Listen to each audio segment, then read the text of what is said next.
Risa, magising ka na. Magising si Risa, partisan yan. Bakit magigising si Risa?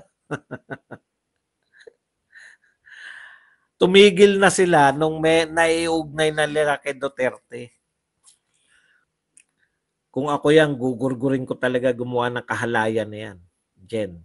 Si Gretchen Fulido sa ABS-CBN News, nagreklamo din, kaso umatras din.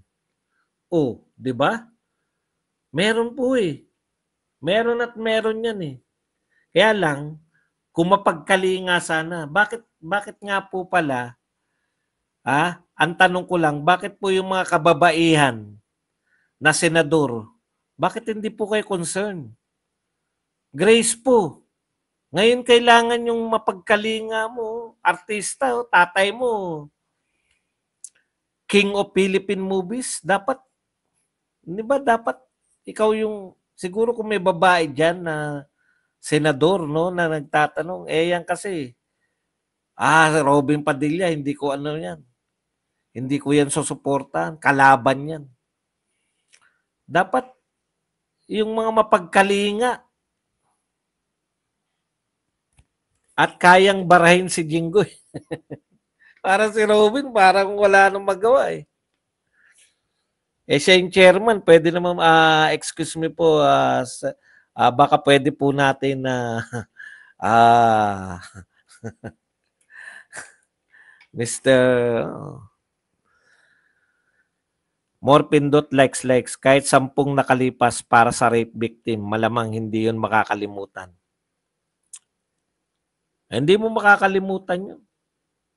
Baka ibig sabihin na sana noon pa nagreklamo para nakakulong na noon pa. Hindi, nga po, naunawaan kita, Shuni, Ma'am Shuni. Kaya lang yung trauma po noon. Siya po ang kauna-unahan lalaki na rape victim. Hindi po ba? Kailan lang naman po naging katanggap-tanggap ngayon? Pwede na tinanggap na ng lipunan ngayon, 2020s.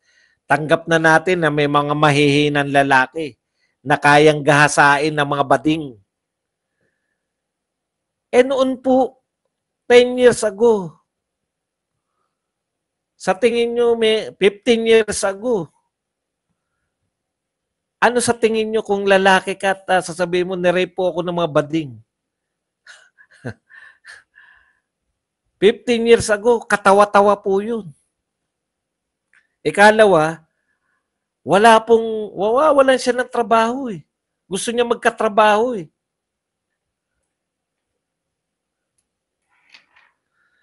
Risa, di ba Women and Children Protection Committee ka? Masyadong busy. Hindi tatay ni Grace po si FPJ. Kayo naman, no? Inampo na nga siya. Ano ba na? Ayaw nyo pa bang siya po ang tagapagmana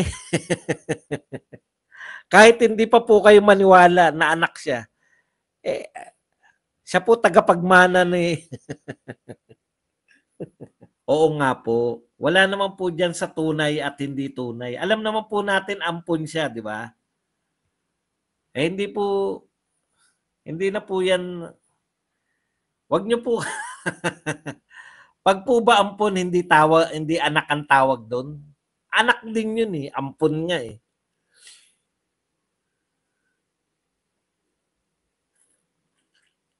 Boss Badong, dami na nagko-comment dito, wala rin sa hulog. Si Lobby po ang tunay na anak. Public knowledge na ampun. O nga po, ang ampun po ba hindi anak? Anak po yun. Inampun nga Wala na po, wala na po Tyron. Ang sinabi ko lang, tatay niya si FPJ. Alang na sabihin ko, inampun siya ni FPJ. Ang tanda na po ni Grace po. Ang issue po ng ampun, masasaktan lang yan pag pagka 9 years old ka at ngayon mo lang na tuklasan. Ha? Ampun ako? Papa, ampun ba ako? Oh, pumasok ka na nga sa loob. Magsaing ka na. Pag mahirap yan, magsaing ka na nga. Ang dami mong tanong. Hindi mo manahalata yung mga kapatid mo makikinis. Ikaw. Baka marami nga biktima noon, ngayon lang may lakas loob na lumantad. Eh, hindi na po maglalakas loob na lumantad ngayon. Kasi tatanungin ka eh, bakit ngayon ka lang?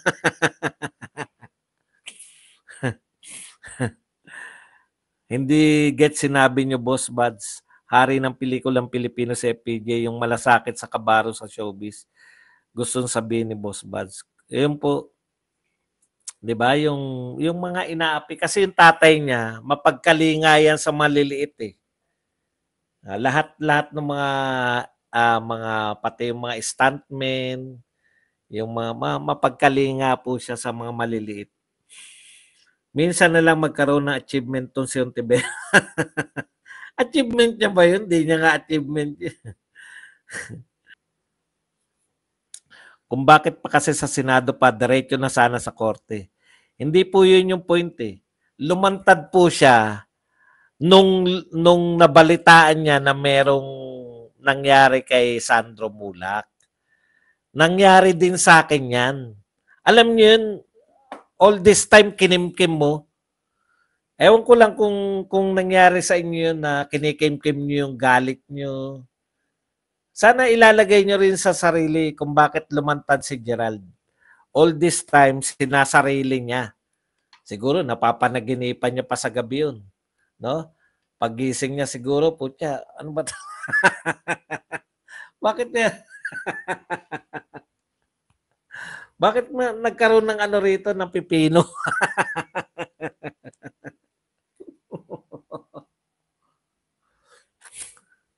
Nawalan daw siya ng trabaho. Yun yung gusto kong punto. Kasi yan, bago lumantad sa Senado, nabasa ko yan, di ko alam kung sa Inquirer, yung na nagsabi siya. Ang mahirap, siya na yung nagawan. Yun nga, hindi niya nga sinabi na ano siya eh. Yun no, na G na siya ay ginahasa, no? Matapos daw siya magsabi, nawalan daw siya ng gig, nawalan siya ng trabaho sa GMA. Hindi na siya sinasama sa mga, yun yung gusto kong mapakita sana, no? Ano yung epekto pag umangal ka?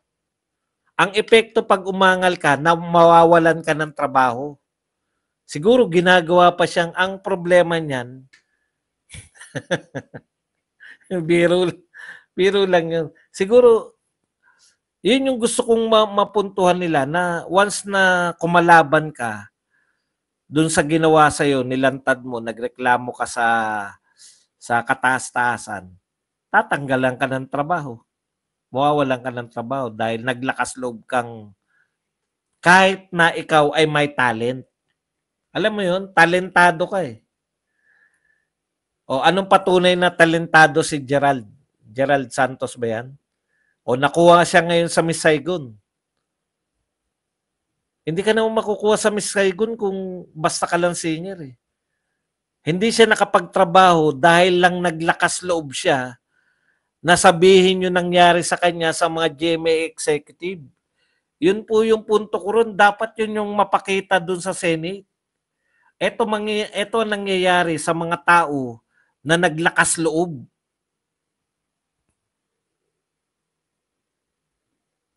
Hindi yung pagdating mo ron, bakit ngayon ka lang nagreklamo? Nawalan siya ng trabaho dahil siya'y nagreklamo. Yun yung point doon. No? Kalakaran to at pag naglakas ka ng loob, kaya nga yung salitang move on, no? Sinabi pa sa kanya, move on ka na. Move on? Teka muna, papagpag ko. Hindi na siya makamove on kasi hindi na po nawawala sa kanya eh. Kada e-ebak siya, hindi na siya umiiri. Ay, biro. Biro. Paano mag-move on? Kada e-ebak po siya, hindi na siya umiiri ngayon.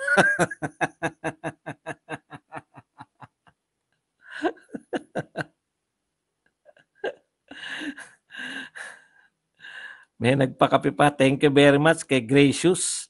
Pang-asal almusal mo bukas, boss. Uy, sobra-sobra yun, 125. Baka mayaman na ako niya, 64 lang dapat.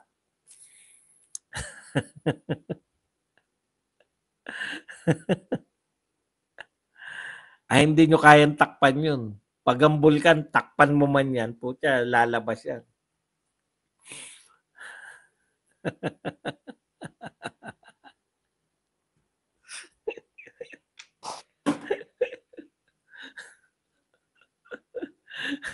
Walang, walang iya ka ba to? Boss Baz, nung nag-leave si VP Sara for Germany, may CCTV sila sa immigration. Kinalat pa sa mainstream media. Si Alice Go, wala. Kahit selfie lang. Ganda pa naman ni Ma'am Alice. Yung shota ni Vice ganda, wala nang control.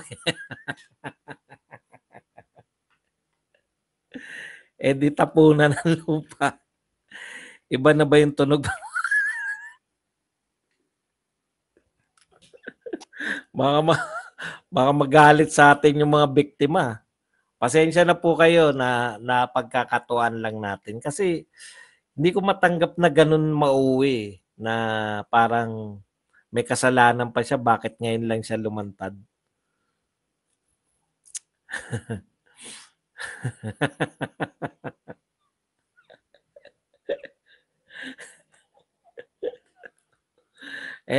Tao lang po tayo, pasensya na po humingi po ako ng pasensya. Hindi po natin maano na na mapagkatuwaan na lang din. Okay. Ano, Renore? Move on? Pinag-move on lang daw siya si Gerald Santos Alam niyo yun yung nasasayang yung talent. Ang tanong, ilan pa yung nawalan ng trabaho dahil nagtangkang magsumbong, no? Sana lumantad kayo. Sana magpasabi kayo na pero sa mga babaeng senador, papatulang kayo niya ni Rizon Tiberos. Sumulat kayo kay Rizon Tiberos na isa rin kayo sa mga naging biktima. At magmula nun, nawalan na kayo ng kasi hanap buhay yung sa inyo nawala Sa mga mahihirap po na tao, na yung talent mo instead na magdala sa'yo sa tagumpay, di ba? Buti nga matatag yung Gerald Imagine niyo nakuha siya ngayon sa Miss Saigon, no? Tindi, no? Magaling talaga. Hindi ko napanood, ko, hindi kasi ako mahilig sa mga artista Katasan yung boss, ano masabi mo sa pagtakas ni Alice Go? Yun na nga, no?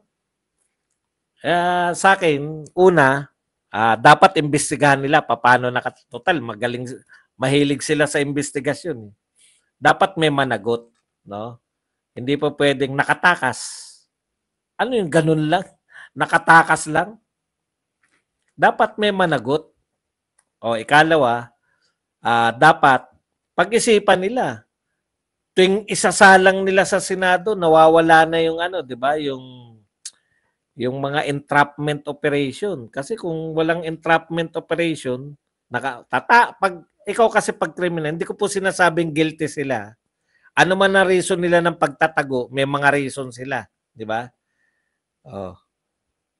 Si Lacson nga nagtago din 'yan Sabi ni Lacson noon, tandang-tanda ko 'to Hindi talaga ako magtatago talaga ako dahil putya, kalaban ko talaga yung yung kasalukuyang administrasyon noon Kalaban niya talaga si Gloria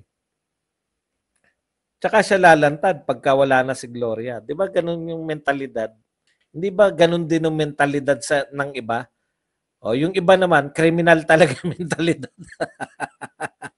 Nagtatago dahil patakas na.